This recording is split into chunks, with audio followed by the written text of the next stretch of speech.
find myself on this long desert highway in southeast Oregon heading down to Nevada.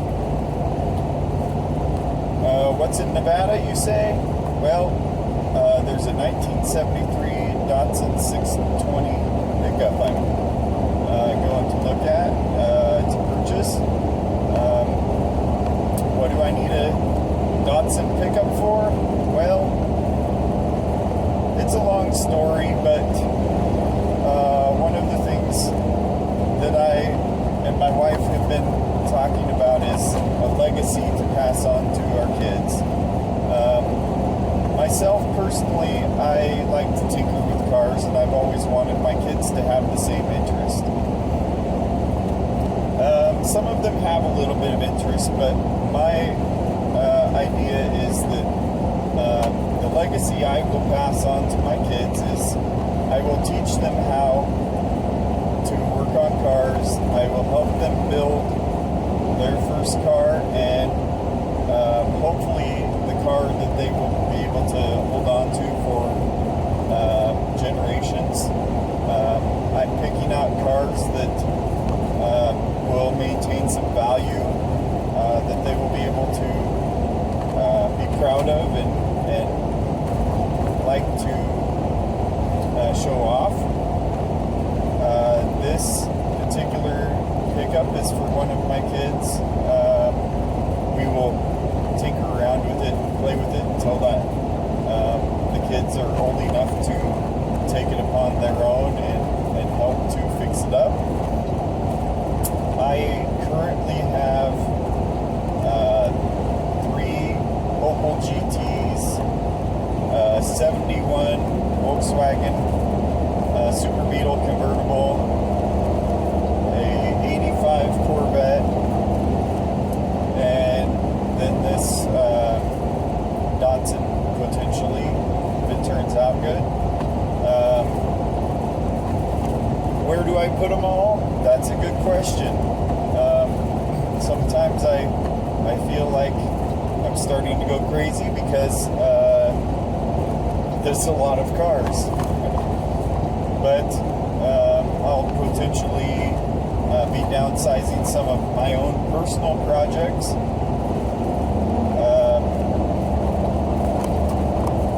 A little bit of backstory on my personal view of cars is I've always loved cars. Since I was 12, I was wanting my own car. I wanted to drive. I wanted to, honestly, I've always wanted to race cars. I don't know why I didn't do more with them in my younger days, but after I got married, I spent a lot of time doing school. I was in college for 10 years because we did a lot of moving around, having kids, moving again. We did a couple of house remodels. We built a house. We sold the house. That long story short, we spent a lot of time just trying to find where our place in the world was, and we've got a pretty sweet spot now. My wife has devoted 3 bays of all 3 bays of the garage to workshop for working on cars. One of the Opel GTs is actually a race car. It's been built up. I don't know how much horsepower it has, but it's a pretty cool setup. It's been stripped down. It has race seats. It has some performance parts in the engine. Anyways, I'll show you later, but I'm pretty excited about that.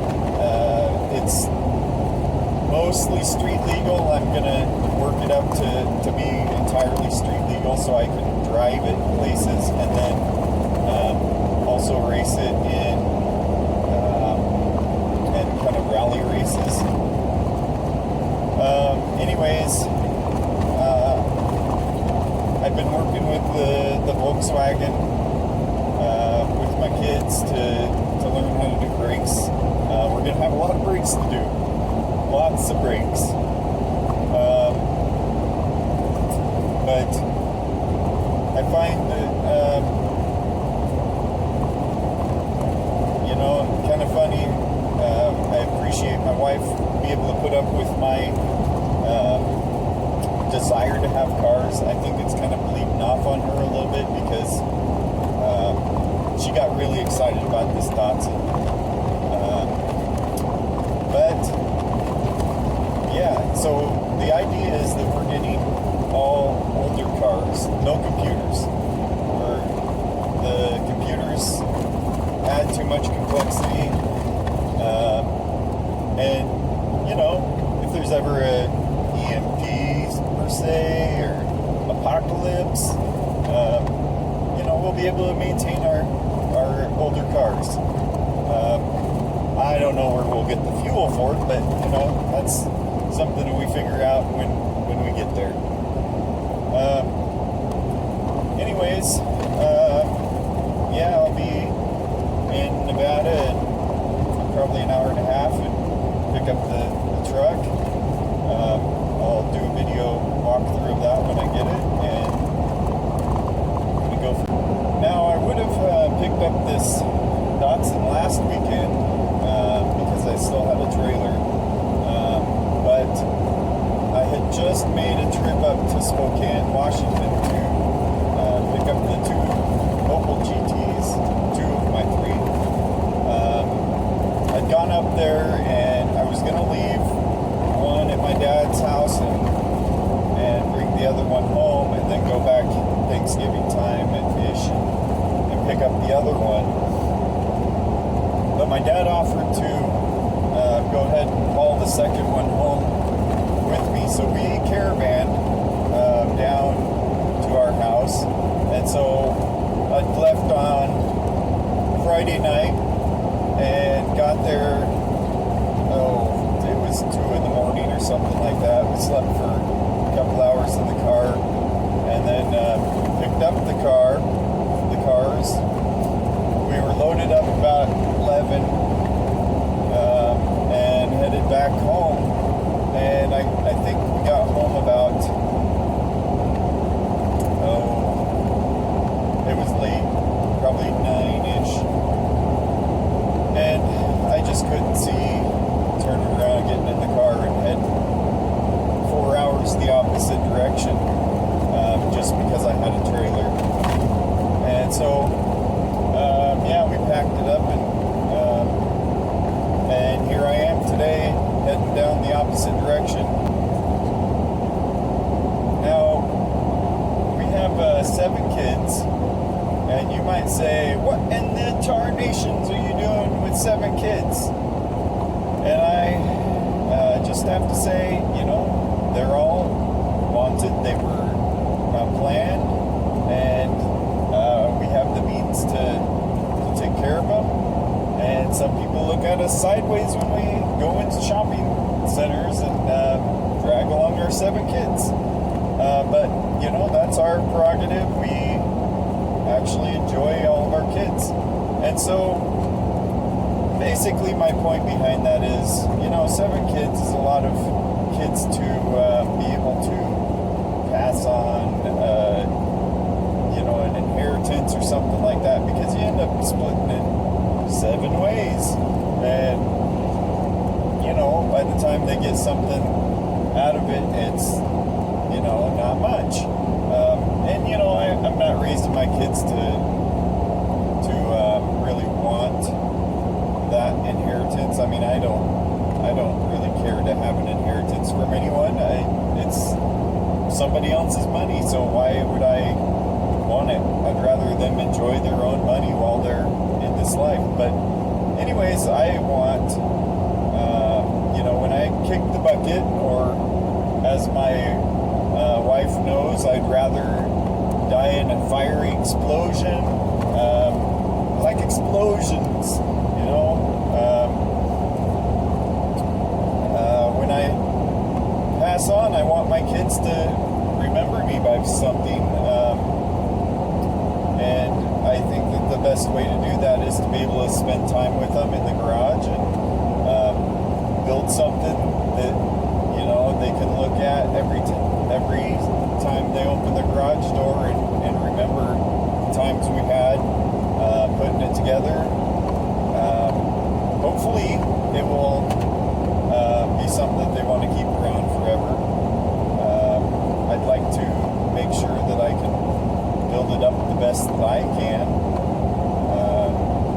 You know, with my limited skills, I'm working on getting better at some things. We got a lot of painting to do. We've got a lot of brakes. I'm currently rebuilding the engine for my Corvette. It's at the machine shop right now. Shout out to Jim's Automotive Machine Shop in Boise. They've been real great with me.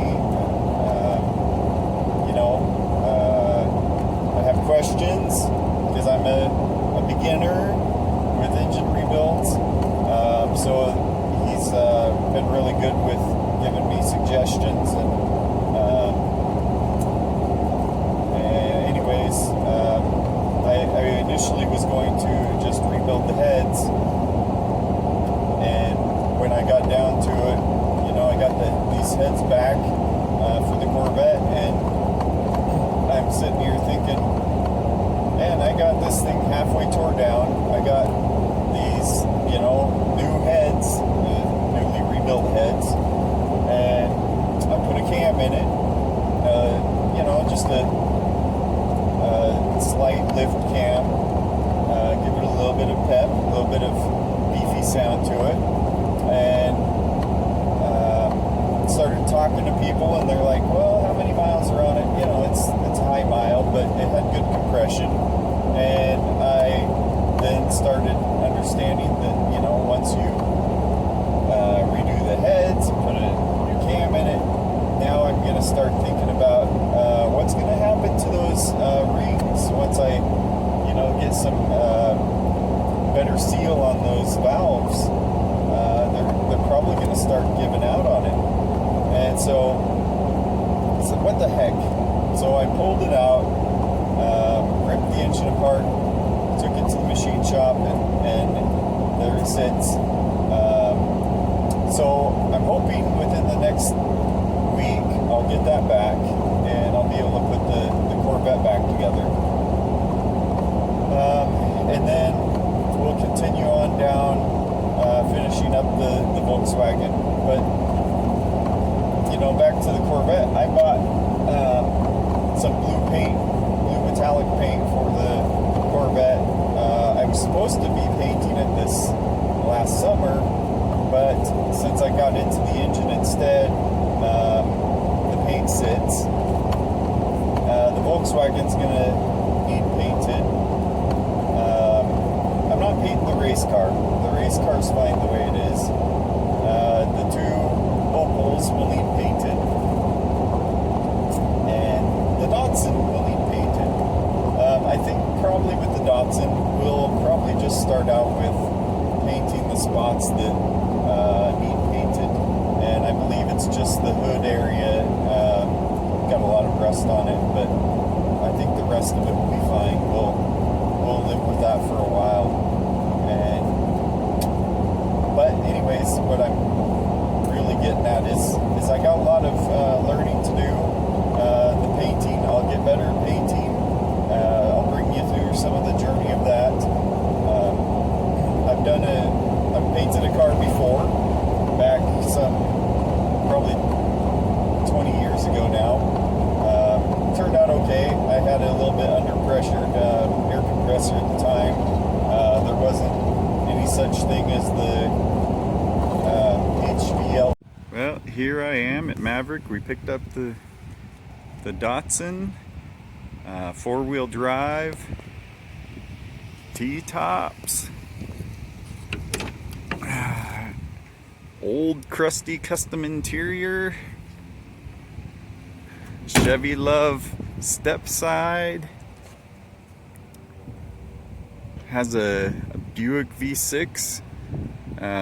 one of those common upgrades for the late 80s, early 90s mini trucks. A little bit beat up. Probably needs a pretty good sized paint job on there. Anyhow, pretty happy about that.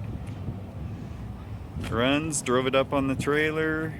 Probably needs a little bit of help with the transmission, clutch, maybe the engine, but we'll take a look when we get home.